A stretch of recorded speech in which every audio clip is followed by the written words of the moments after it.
Once again, we here. You already know what it is, who it is. It's your boy Maurese, a.k.a. the People's Source. Got another one for y'all, man. We ready? Yes, sir. What up, everybody? You already know it's your boy Frankie Fabre. I'm happy to be here per usual. Kenneth King over to the far left or far right, depending on what end of the spectrum you're on. Let's get it. Listen, I want to get right into this one because everything that we've discussed on this podcast, you know, we call it Uncuffing the Truth. That's what we feel we're doing. But this would be nothing if we didn't give our time and attention to try to discuss change and figure out how we can have a better rapport between the public and the police. And I know so many people have strong opinions on this one, and obviously we do too. So we gonna get right into this one, and I want to come to Kenneth first because he's so adamant about cops have malicious intent. You know what I mean? He just feels like there's a lot of shit that cops present to people, and it's absolutely uncalled for. And you know what? Rightfully so, for feeling like that. I want to ask you, first of all, how do you even, what's the first step that you believe, or what are the necessary steps that you believe needs to take place to just have change? And I know everything's a crawl before you walk situation, but what change are you looking for between cops and the community?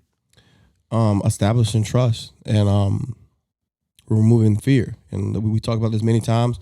Fear is a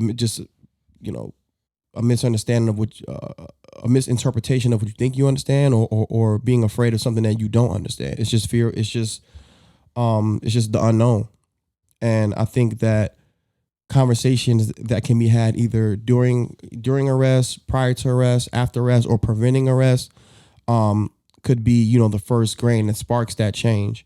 At the ground level, I don't think that police have to be.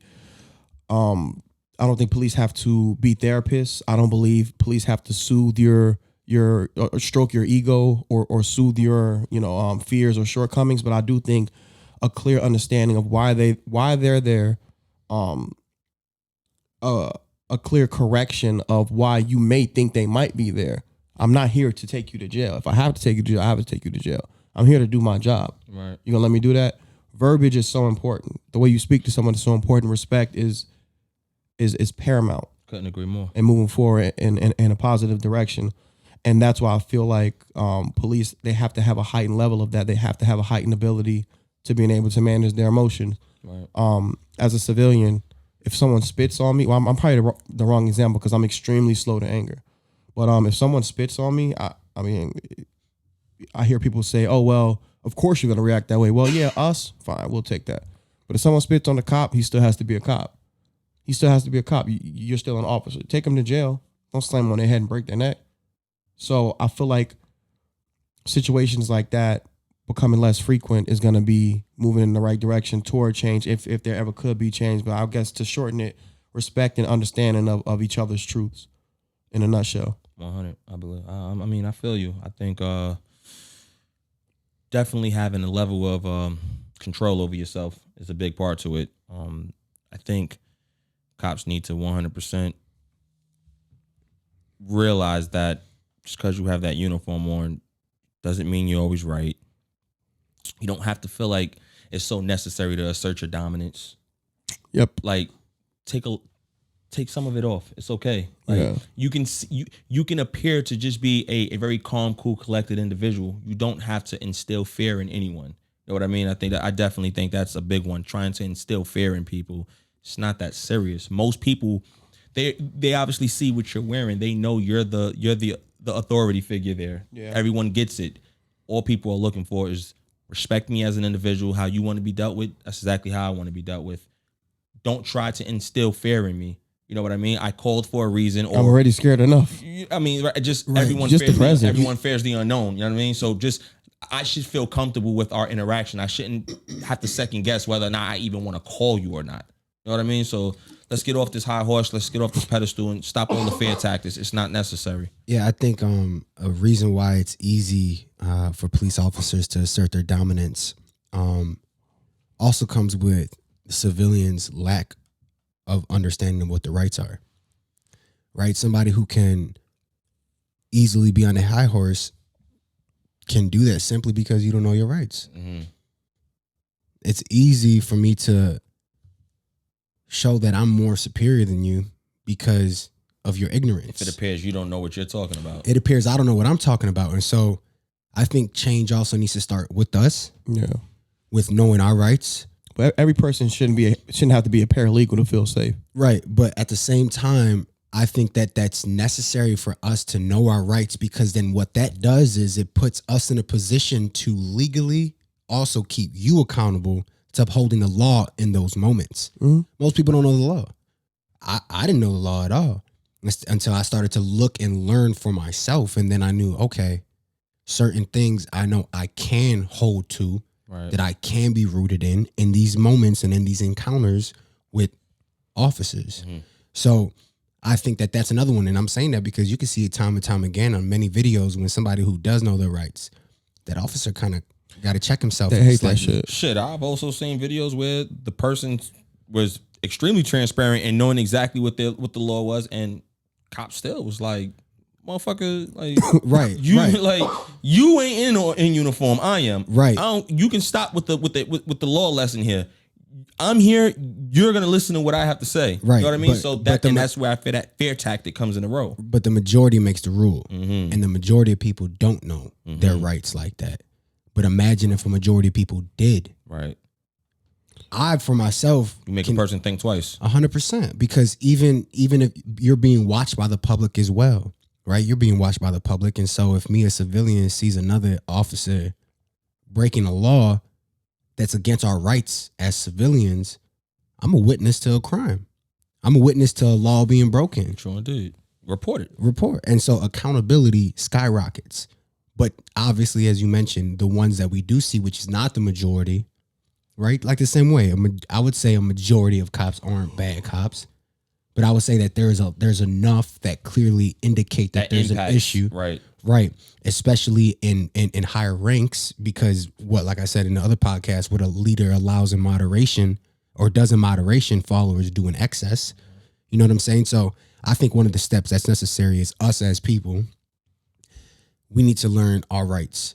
And I think that these encounters will begin to happen less and less because now there's another layer of accountability that's tied to the situation. Right. I think, and it's also hard because we are in fear many times.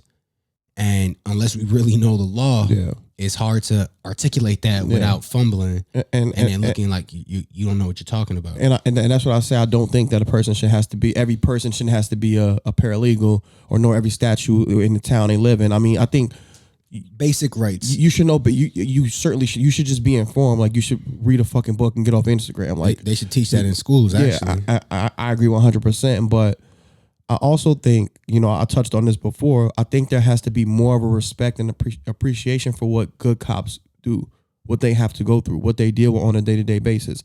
The reason it's easy to disrespect them is because everyone hates them. They feel like they could do their job. It's no different than our former president. He tainted presidency. That's why we got people like Kanye West running, because they're like, I could do that shit. Because there's no respect. There's no morals within that position. There's no hierarchy anymore. It's just like anyone can do this shit. So I definitely don't want to touch on that topic. But I mean, we don't have to. I'm just making a simple point. I'm just saying that a person who is clearly not qualified to do something. I'm not political at all, but I think we all can agree he was not qualified to be the president. Now you have it's the same thing with, like, we talk about like boxing. You got people like Jake Paul who making a shit ton of money are prize now. fighters, and they may or may not be like, everyone thinks they can throw themselves in that same situation, and then you get all these gray areas to where, like, whistleblowers, internet sleuths, thinking they can be. They're doing detective work. They're solving crimes. That's why the police fucking hate them. You know why? Because they don't respect the police. They don't respect that this is a hard fucking job. I have 100 missing person cases. I don't think that lines up, though.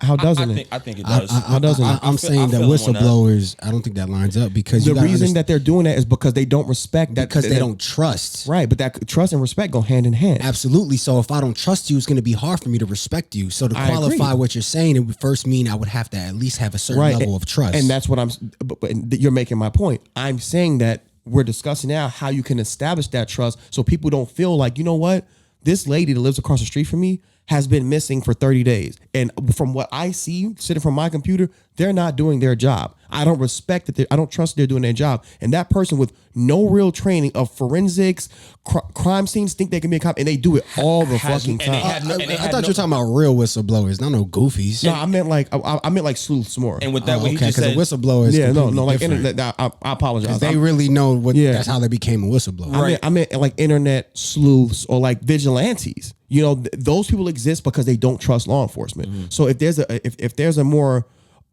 clear and concise respect and an authentic respect for what these men and women do on a day-to-day basis, and they show us that like this is something that like you're in good hands, we're gonna solve this case. We're gonna arrest the right people. I think it'll be more few and far between. I was just getting ready to. You literally just touched on something. I want to piggyback on it. I think there needs to be a system. I don't know how that system gets created, but I definitely think there needs to be a system to where police and the public go back and forth and share exactly what certain things, certain crimes, certain, I guess, cases, what actually ensues during that process, what is occurring to ultimately get to the bottom line of it. Allow people to know really what we do on a day-to-day basis. You know what I'm saying? I say it all the time. Yeah. If you're misinformed, you're uninformed. You need to make sure that people are getting valuable and accurate information to what indeed goes into the job.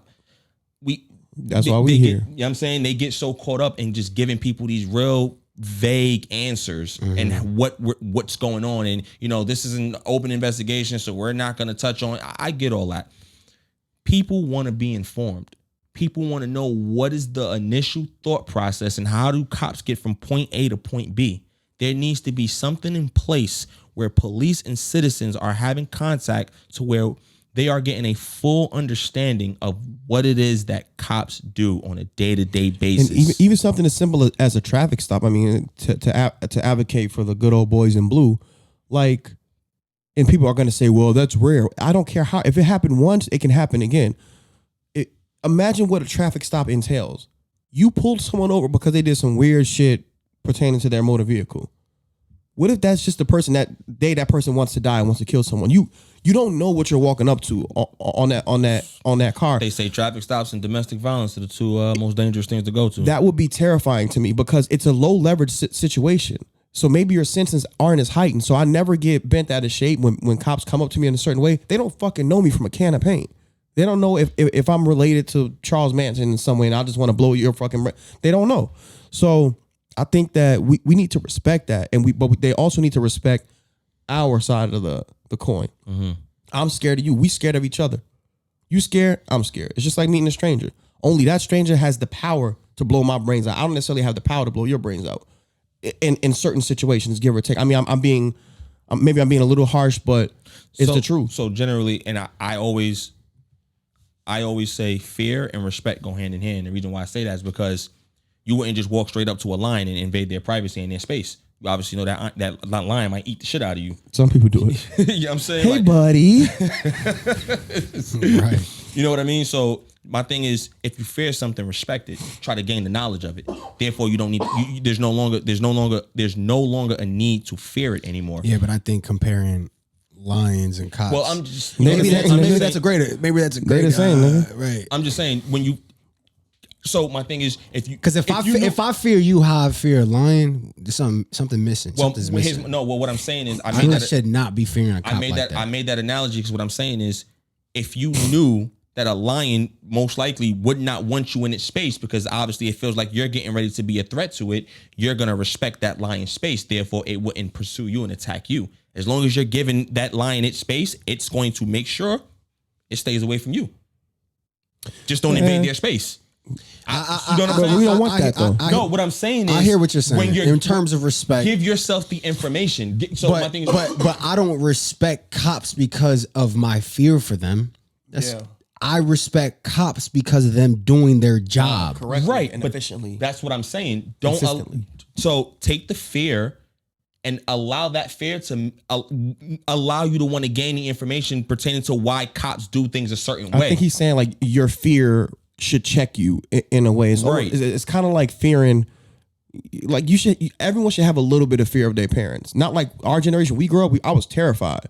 But like everyone should have a little fear. Like your parent, that's not your homie. Like there should be some boundaries there. And that's what I was talking about earlier. Like cops should be kind of like superhuman in some way. Like there has to be that level of fear. Of reverence. Yeah. If you fear something, like you're going to respect it automatically. Like it's just going to be regal. It's going to be something you look at like, yo, that's it. Now you want to find a way to, you want to find that common ground to make sure that you don't have to fear anymore. So you say, okay, listen, most people are afraid when they're getting ready to have an interaction with a cop.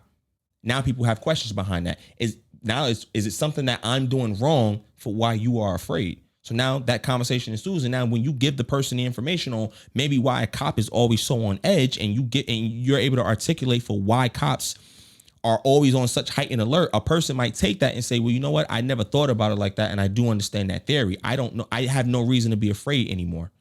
You know what I'm saying? So all I'm saying is take that fear and say, you know what? Let me allow that to be an open gate for me to walk through to try to seek that information. It has to be more extensive, way more extensive is screening. It has to be more dialogue too, bro. Everybody in my experience, and I don't like when people say that, like, man, everybody I know, like, I'm an ion in this universe. Like, I know very little about anything, and no one is as smart as they think they are. And I can say that about myself. But in my personal experience, my humble experience, most people that I encounter that are police officers have the same reason why they're a police officer. Their situations are almost identical, and I think it's fascinating. Regardless of their upbringing, socioeconomic background, they all say it's always their second or third career. And they're like, man, I just became a cop. I got a great pension. I got this. I got that. I wasn't doing nothing else. That's like somebody becoming a teacher. Yeah, it's just like it's like you ain't gonna raise our kids or teach our kids properly. You just doing this for the job. And back when we were younger, like those things just felt different. Like your teacher felt like your teacher. Like wow, like this person is helping. Like I want to come to class. It would be if imagine it was a good teacher. Right. Imagine being a teacher right now, trying to tell a 17-year-old who already knows everything about the world because he has an iPhone. You know what I'm saying? Like it's similar to like a police officer. Like the screening should just be so much more extensive. There has to be a certain type of individual, like heightened jury duty. Like the process of selecting judges should be similar to selecting police officers because they're actually out there. The judge. I'm not saying every judge is perfect, but they're supposed to be the elite of us, like the most moral, the most upstanding, you know, the most reverent. Like that's how police officers should be. I genuinely believe that because I know a lot of dumbass people who are cops. I'm just not going to mince words. Like, so do I. People who are truly not bright, like very simple-minded individuals. And those are the people, I ain't never seen a police academy. I ain't never seen criteria to become a cop. But I know those people, and I know I went to high school with some of them, and they're dumb as a fucking box of rocks, and they passed that shit, and they're cops. So it's just not, it doesn't make me feel good. Just going through two different police academies, I mean, it's not rocket science. Yeah, I was gonna say. You know what I'm saying? Like the shit is not like you're not gonna sit there and you're not taking the fucking bar exam. And I was gonna say it's not rocket and science. it shouldn't be that. I don't think you have to be able to perform, you know, do calculus or perform, you know, heart surgery. But there should be way more psychology involved. I agree. Sociology. It's so many different levels of things you have to go through, and there should be a probationary period. You know what's crazy, bro? For how simple it is really to get on, you know how many people don't finish? Like, that's the shit that really is remarkable to me. As simple as it is to get through these academies, bro, like, a lot of people within a month or two, like, yo, I can't do this. Like, I'm out. I know people that quit, too. Like, I'm not fucking with this. You know what I'm saying? For whatever their reasons are, It might be. They don't go through. They pull out. They're like, I'm not doing this. I said this again. It's a hard fucking job. There's nothing easy about being a police officer unless you're like a beat cop in like a small podunk town. You just driving around all day. And even then, you know, it's nothing easy about that shit, fam. Like you're dictating people's lives and their situations in their communities every day. And like we said before, like you should have to go to therapy. Like check in. Right. That should be mandatory. Yeah, it should be mandatory because I couldn't imagine. I couldn't do that fucking job, even if I wanted to, which I don't. I think, and I'm thinking, I believe the rationale would be is there's so much that cops already have to go through.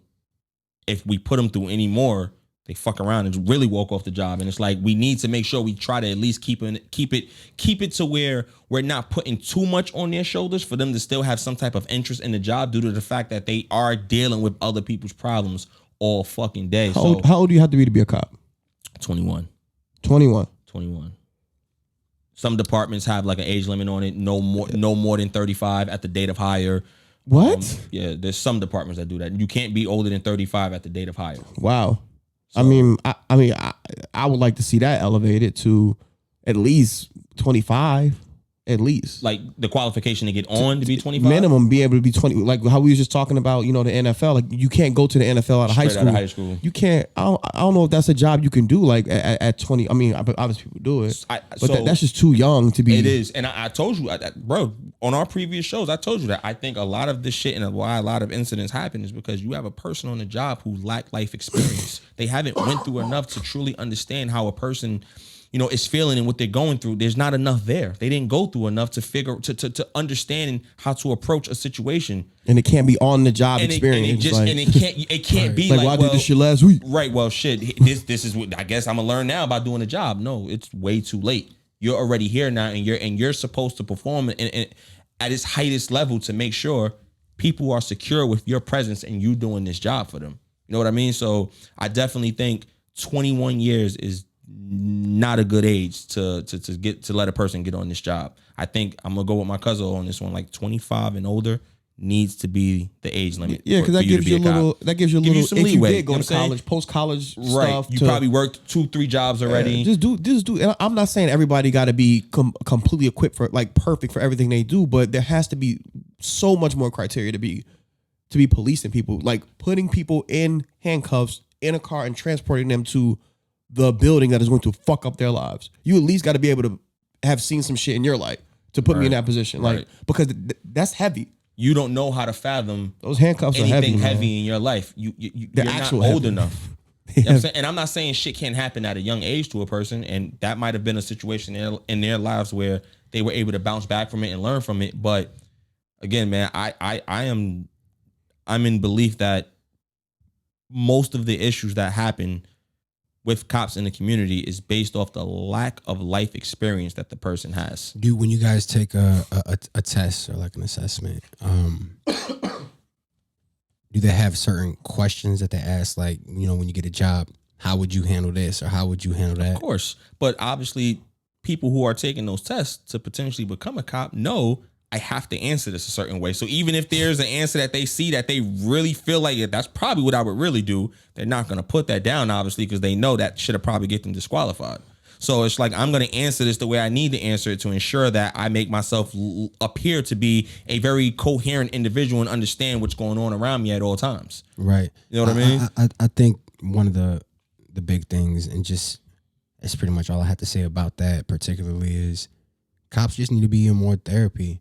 I mean, and I say that because people need to be in more therapy. Yeah. Let me say we ain't this. no better. You know what I'm saying? Like, we all need to. So how much more with all of that stuff that you guys got to deal with, how that affects your daily life, right? Yeah. I mean, that can make somebody go wild. No, 100%, bro. Listen, there's times belligerent people making it harder than them, resisting arrest when they know and they bogus. Right. Like, I mean, what I'm saying is, if I was in those shoes, right, knowing just who I am now as a man that I am, therapy is important. No, it is. Let me tell you something. I don't know the exact number behind it, but I believe in the year 2019 to 2020, there was a very large number of cops who took the lives with their own firearm, killed themselves. You know what I mean? Committed suicide. And a lot has to do with the level of stress that cops are dealing with, not just from, bro, forget the community, bro, just within the inner structure of this shit. Right. What's going on inside that people don't see? They're stressed, bro. Like they can't take it anymore. So they feel like I have nothing left, and they're killing themselves, bro. I think in 2020, I don't want to get this number wrong, but bro, like, I know the minimum, it was about 9 or so cops in New York that killed themselves. I'm like, yo, what the fuck is going on? They're so stressed, and me coming from there, I understand, bro. It's like, yo, that shit'll put you through it. It'll put you through it when you consistently have a sergeant or lieutenant putting you on a foot post for 8 hours in the middle of the fucking cold because you're not meeting your number. Yeah. Oh, you don't want to make arrests? Guess what? You don't need to be in a car. You're not making arrests anyway. Go walk to that foot post, put your fucking hat on, stand there all day. Looking crazy in a motherfucker. And I'm gonna drive past you all day to make sure that you really stand there. That's some weird shit. That shit fucks with you. Like, yo, why That's some am cult I? shit. And then they'll tell you some shit like, and if something, yo, they make you stand there and it's fucking 20 degrees outside. That's hazing. It is. And now you're supposed to be alert and make sure nothing's going on in that area. And then if something does go on and you didn't respond to it a certain way, now your ass in trouble. I'm fucking freezing. I can't do nothing if I wanted to. I'm cold. I'm trying to make sure I fucking find somewhere where I can keep warm. Stand in a hallway somewhere. All that shit becomes trauma to the brain, bro. That's mentally fucking a person up. And you're thinking you're doing something. And now, again, how the system is so fucked up. That cop don't want to stand in the cold no more. But he knows the lieutenant can make that call at any moment. It's like, man, fuck this. He get in that car and he writing every fucking summons he possibly can. And now it's the lieutenant's like, yeah, I thought so. You know what I mean? I thought that might change your mind. Right. You're mentally fucking that person up. Right. Because now it's like, I don't care about how people feel. I can't be in that 20-degree weather no more. Man, I saw a lieutenant put 2 people on a foot post. The shit was far as hell from the precinct. He told them, you're not getting in a car to get to the post. You're going to walk to the post. Snow and ice on the ground and everything. And then told us, the other cops at the precinct, and I better not catch any one of y'all driving them there. They're going to walk there and they're going to walk their ass back. And their asses walk right there. And it's just fucked up what you're doing to people mentally. Right. Imagine a person who is a weaker vessel and can't handle shit like that and feels like, I don't know what else to do coming to work. I feel like work is one of the most unsafe places for me now. Result, suicide. Well, that's heavy. But I mean, I think we all agree that change is going to come from having conversations, having uncomfortable conversations, but important conversations amongst us, and stop trying to divide ourselves from ourselves within ourselves. Right. Like I suppose they are just people. So we have to be. You suppose? We have to be cognizant. Wake up and fucking brush my teeth. Right now. Yeah, and Brush your teeth? It is. I mean, I would like to think I do. Right. It is true. So yeah, I mean, that was a great conversation. I think that's a good point to wrap it up. Y'all got any final thoughts before we say our farewells until next time? Frankie, what you got? Man, I think that a lot of the things that we address were needed conversations. Obviously, we understand that. For me, I'm still in the stance of change is going to come in the police department, not only from the police department, but from what we do as civilians in terms of knowing our rights, knowing where we stand, and understanding how to engage when it comes to dealing with police officers. Mm-hmm.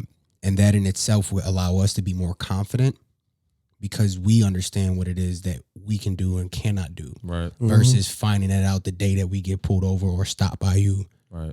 Then it's like, I feel like this ain't right. You know what I mean? Versus like, all right, actually, they have legal grounds. I know the law enough to understand how this engagement is going to take place. And I think that goes, just to touch on that before we wrap up, I think that does go into, what I said about having that open line of communication, having a system to where there's open Q&As where a person can come and just sit down with, with officers and say, hey, listen, if you pulled me over for this, what can I and cannot do? And what can you and cannot do? You know what I mean? Right. That needs to be open dialogue so people have a legit understanding of what the job entails. There's so much confusion that people don't know what to do, and they end up making mistakes because they absolutely have no idea what they're doing out there and how I need to have dialogue with you. You know what I mean? So I truly, and maybe I can try to do something to ensure that happens too, but there needs do it on the podcast. You know what? Absolutely. But there needs to be an open dialogue for where people say, in the event this happens with me, what is the necessary steps and things that I need to do to ensure that I'm safe and also that the cop is safe. Right. You know what I'm saying? So again, check us out, man. I always say it. Check us out on all platforms. I truly appreciate everybody, man, for this opportunity. Please, please, please follow us. Subscribe, follow, everything. Notification, anything you want to say, do it all. Comment, share. We're here for everything. Ask us anything. There is no dumb question. The only dumb question is the one you didn't ask us. Do us a favor. Follow us. We here. We ready. Bet. Peace.